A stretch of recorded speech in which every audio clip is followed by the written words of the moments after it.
বাবাজি তুমি আমারে অনেক জ্বালাইছো, তোমারে আমি আজকে এমন সাজা দেব যেটা তুমি তোমার বাপের জন্মেও ভুলবে না। এই যে ট্যাঙ্কিটা আমি কেটে ফেললাম, দেখি তো নিচে যাওয়া পানির লাইনটাও কেটে দিলাম। লাইন কেটে দেওয়ার কিছুক্ষণের মধ্যে পানি আসা বন্ধ হয়ে যায়। আরে দূরু, পানিটাও যাওয়ার সময় পেলো না, আমার তাড়াতাড়ি কাজ শেষ করে দূরে যেতে হবে।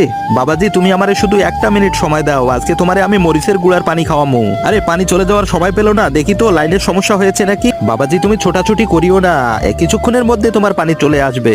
আরে উপর থেকে পানি নামার সংযোগ তো ঠিকই আছে, দেখি তো আরেকবার গিয়ে পানি আসছে কিনা। পানি তো বাবাজি তুমি পাবা, কিন্তু মরিচ গুঁড়া মেশানো পানি পাবা। এই যে সংযোগ চালু করে দিলাম, এবার দূর থেকে তোমার মজা আমি দেখবো। বন্ধুরা, বাচ্চাটিকে যদি সত্যিই তোমার কিউট মনে হয়ে থাকে তাহলে অবশ্যই ভিডিওটিকে লাইক, চ্যানেলটিকে সাবস্ক্রাইব করে কমেন্টে তোমার সুন্দর নামটি লিখে যাও।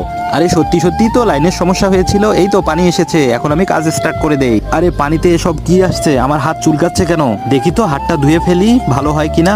ওরে বাবা, আমার হাত তো জ্বলে যাচ্ছে। এ তুই কোথায় গেলি, আমার হাত জ্বলে যাচ্ছে, চলে আয়।